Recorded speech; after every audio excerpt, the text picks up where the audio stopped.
শতাব্দী ভালো বলতে পারবে, কারণ তারা তো আমাদের সাথে যোগাযোগ রাখছেন না, তাদের সাথে যোগাযোগ রেখে। তবে আমি তো বলছি, আমি সংখ্যাটা আরও বাড়লে এতটুকু অবাক হব না, কারণ আমি জানি কি এনভায়রনমেন্টে সবাইকে থাকতে হয়েছে, চলতে হয়েছে। একজন আমায় বলেছেন যে লিবারেশন ফ্রম স্লেভারি, কৃতদাসত্ব থেকে মুক্তি, এবং আমি তার সঙ্গে খুব একটা দ্বিমত পোষণ করছি না। এবিপি আনন্দের হাতে লোকসভায় তৃণমূলে বিদ্রোহী সাংসদদের সই সম্বলিত তালিকা। লোকসভায় তৃণমূলে 28 জন সাংসদের মধ্যে 2/3 অর্থাৎ 19 জনের তালিকা প্রকাশ। এনডিএর সঙ্গে যুক্ত হতে চেয়ে লোকসভার অধ্যক্ষকে চিঠি বিদ্রোহী তৃণমূল সাংসদদের। প্রথম ধাপে লোকসভার 14 জন তৃণমূল সাংসদ তারা তালিকায় সই করেছিলেন, আর পরের ধাপে লোকসভার আরও 5 জন তৃণমূল সাংসদ তারা সই করেন। প্রথম ধাপে কারা কারা সই করেছিলেন?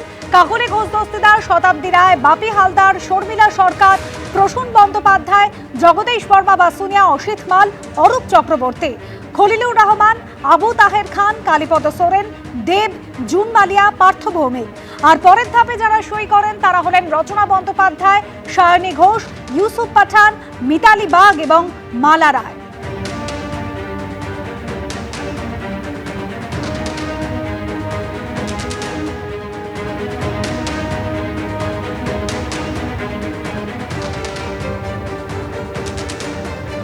28 জন সাংসদদের মধ্যে 2/3 অর্থাৎ 19 জনের তালিকা কিন্তু প্রকাশিত হয়েছে।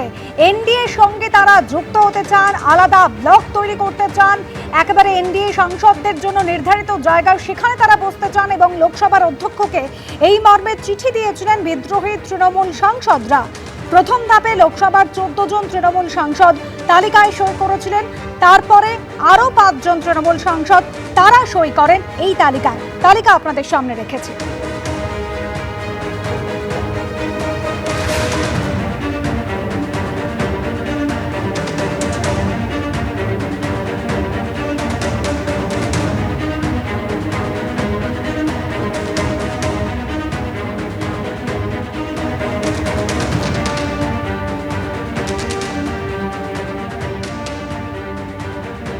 গত সোমবার দিল্লি কনস্টিটিউশন ক্লাবে ইন্ডি জোটের বৈঠক, আর সেই বৈঠকে উপস্থিত ছিলেন মমতা বন্দ্যোপাধ্যায়।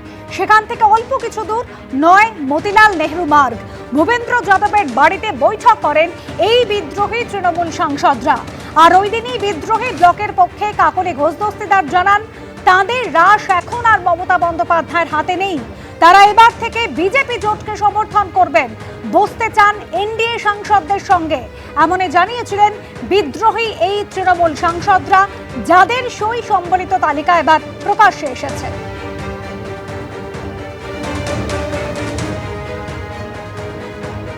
বিদ্রোহী এই তৃণমূল সাংসদরা তারা কিন্তু ইতিমধ্যেই জানিয়েছেন যে রাশ আর মমতা বন্দ্যোপাধ্যায়ের হাতে নেই, তারা এবার যুক্ত হতে চান এনডিএর সঙ্গে। লোকসভার অধ্যক্ষকে চিঠি দিয়েছেন এবং সই করেছেন। যে সমস্ত সাংসদরা সই করেছেন তারা হচ্ছেন কাকলি ঘোষ দস্তিদার, শতাব্দী রায়, বাপি হালদার, শর্মিলা সরকার, প্রসূন বন্দ্যোপাধ্যায়, জগদীশ বর্মা বাসুনিয়া, অসিত মাল, অরূপ চক্রবর্তী, খলিলুর রহমান, আবু তাহের খান, কালীপদ সোরেন, দেব, জুন মালিয়া, পার্থ ভৌমিক, রচনা বন্দ্যোপাধ্যায়, সায়নী ঘোষ, ইউসুফ পাঠান, মিতালি বাগ এবং মালা রায়।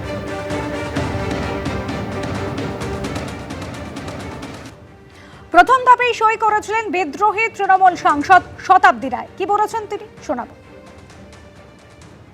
যে আমাদের ম্যাজিক ফিগার হয়ে গেছে, কোনো কিছু রিজন আমাদের কিছু ডিসিশনের জন্য আমরা আটকে রেখেছিলাম, আর দ্বিতীয়ত তখন স্পিকার দিল্লিতে ছিল না, যেটা জমা দেওয়া হয়নি।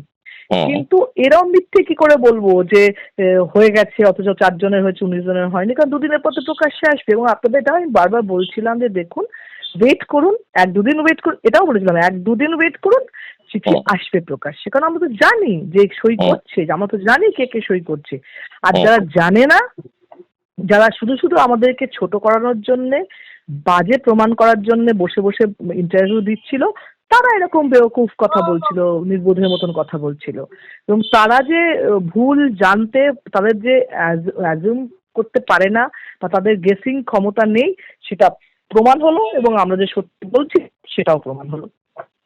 আপনাদের 28 জন এমপির মধ্যে 19 জনের সই দেখা যাচ্ছে, আপনারা কতজন সই করলেন এবং চিঠিটা কিভাবে জমা দিলেন বা কাকে জমা দিলেন? 19 জনের সই হলো, স্পিকারের কাছে জমা দেওয়া হলো। এই 19 জনের মধ্যে মালা রায়, সায়নী ঘোষকেও তাদেরও দেখা যাচ্ছে। হ্যাঁ, আপনারা আছে তো, দেবও আছে। তা আপনারা এই সংখ্যাটা কি বাড়বে আবার? বাড়তেই পারে, হ্যাঁ। যে এমপি চ্যানেলে বসে বসে আমাদেরকে খারাপ বলছে, বেইমান, মানে এই জায়গায় বলছে আমরা কিছু না, পার্লামেন্টেরিয়ান হিসেবে তাও অন্য জায়গায় যাচ্ছি, তারাও কিন্তু ভেতরে ভেতরে যোগাযোগ রাখছে। এবিপি আনন্দ, এগিয়ে থাকে, এগিয়ে রাখে।